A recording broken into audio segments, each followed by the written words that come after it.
Inaugurata stamani presso l'Istituto Leonardo di Agrigento la mostra fotografica Falcone e Borsellino, ideata e realizzata dall'agenzia giornalistica ANSA. Per l'occasione presente il direttore della redazione regionale Franco Nuccio, a tagliare il nastro il prefetto di Agrigento Rita Cocciufa, il procuratore Salvatore Vella, la dirigente scolastica Patrizia Pilato, a seguire un dibattito presso l'aula magna dell'istituto moderato dalla collega Concetta Rizzo.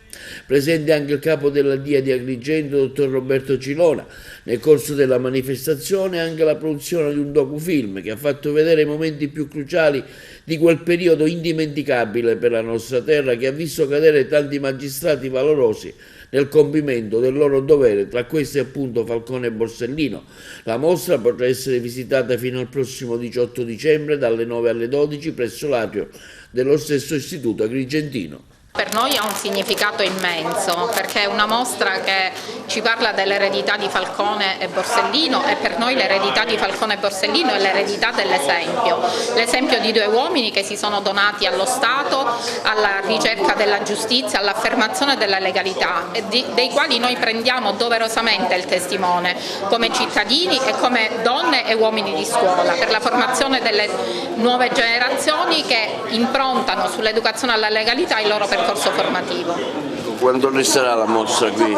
La mostra sarà visitabile tutte le mattine dalle 9:30 alle 12:30 fino al 18 dicembre. Ora seguirà un dibattito ovviamente con gli alunni.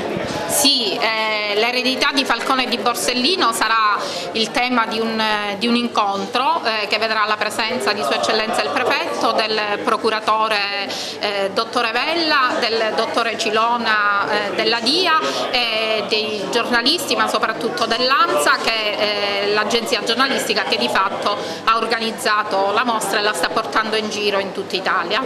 Da cosa nasce questa idea di una mostra itinerante e coinvolgere anche gli alunni dei vari istituti? Oggi siete qua al Liceo Leonardo ad Agrigento. L'idea di questa mostra è nata 10 anni fa insieme ai colleghi della mia redazione. Abbiamo pensato, dopo aver raccontato quello che era accaduto in Sicilia, tutti i vari episodi tragici della guerra di mafia e le stragi del 92, abbiamo pensato che bisognava lasciare memoria di quanto era accaduto, soprattutto dell'impegno e del sacrificio di Falcone e Borsellino, per cui abbiamo realizzato questa mostra con le foto del nostro archivio, ma anche con le immagini private che ci hanno donato le famiglie. Abbiamo realizzato anche un documentario attraverso le testimonianze di chi aveva conosciuto personalmente Falcone e Borsellino, dai familiari ai colleghi di lavoro, e tutto questo lo abbiamo fatto proprio per raccontare cos'era stato l'impegno di due magistrati come Falcone e Borsellino, l'importanza che aveva rappresentato nella storia del nostro Paese, soprattutto ai ragazzi, agli studenti. Questa mostra è stata ospitata in diversi luoghi istituzionali, è stata a Montecitorio alla Camera dei Deputati, è stata a Bruxelles al Parlamento Europeo, ma soprattutto è stata in tour nelle scuole di tutte le regioni italiane, proprio perché l'obiettivo era quello di far conoscere a chi ancora non era nato nel 92, ai ragazzi, chi erano Giovanni Falcone e Paolo Borsellino e perché sono stati così importanti nella storia non solo giudiziaria, ma proprio nella storia del nostro Paese, e che cosa sono riusciti a fare con il loro impegno professionale per quanto riguarda la lotta alla mafia. Intanto ringrazio l'ANSA per questo evento, che è un evento itinerante, e per aver scelto una scuola di Agrigento, una scuola che è la testimonianza di una gioventù che cresce, di giovani che si affacciano alla vita, alle professioni, e che noi speriamo abbiano sempre davanti questo faro di quello che è la cultura della legalità, che poi in fondo è la cultura delle regole. Io dico spesso che il ricordo di Falcone e Borsellino non deve essere un ricordo sterile, ma deve costituire una sorta di faro, di testimonianza, perché in realtà 1992 per la Sicilia, ma per l'Italia intera, è stato un po' l'anno dello spartiacque, c'è un prima e c'è un dopo. Dopo abbiamo veramente assistito a un risveglio, una consapevolezza che comunque non si poteva andare avanti in un certo modo e che le soluzioni, le ricette, il progetto, la strategia di questi due grandissimi magistrati, unitamente anche a tanti altri che li hanno preceduti, perché noi dobbiamo ricordiamo Terranova, ricordiamo Chinnici, ma anche i nostri, Livatino e Saetta. Quello che loro hanno sperimentato in maniera strategica, scientifica, era l'unica strada da percorrere per poter provare a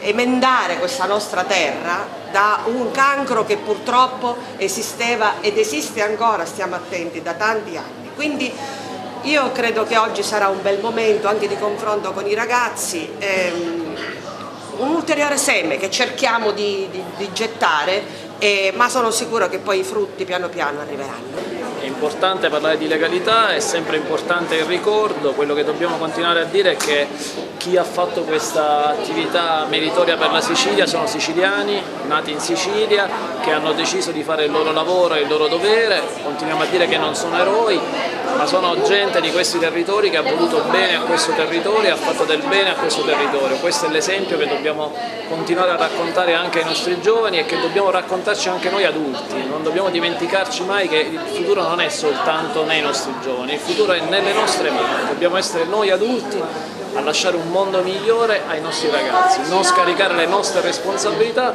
sui ragazzi. Quindi è importante raccontare ai ragazzi, ma è importante raccontarlo con l'esempio. Quali sensazioni le suscita questa mostra? È un pezzo di storia che ha riguardato tutti noi, anche se non c'eravamo personalmente. Quello che è successo in quegli anni in Sicilia, per chi c'è stato, per chi era ragazzo, per chi era un po' più grande, è indelebile. E la cosa bella è che queste emozioni che noi provavamo e abbiamo provato in quegli anni, non faccio riferimento soltanto alle stragi, continuano ad arrivare a ragazzi che sono nati dopo gli anni 2000. E questa è una storia universale che tocca corde probabilmente che vanno al di là della giustizia, della legalità, tocca corde che continuiamo a sentire profondamente, perché continuiamo a capire che dietro queste azioni eroiche vi erano uomini e donne che ci credevano veramente, e questo ai ragazzi arriva. È una mostra che personalmente mi emoziona, sono onorata di essere qua, è una mostra che fa conoscere ai ragazzi la storia del giudice Falcone e Borsellino, che sono due eroi che in realtà sono due di quegli uomini che non sono morti, perché comunque restano le loro idee tra di noi, è quello che ci hanno tramandato, due persone che hanno cercato di sradicare il cancro che attanagliava la Sicilia, soprattutto in quel periodo. Però mi viene da fare una riflessione, come ho detto ai suoi colleghi precedentemente, che l'anno prossimo, manca poco, ricorrerà il trentennale della morte di Falcone e Borsellino. Da cittadina e non da istituzione chiedo di voler sapere la verità. 30 anni sono tanti, ognuno di noi ha il diritto di conoscere la verità, anche perché la verità è il riscatto, noi l'aspettiamo per noi, ma anche per il giudice Falcone e Borsellino.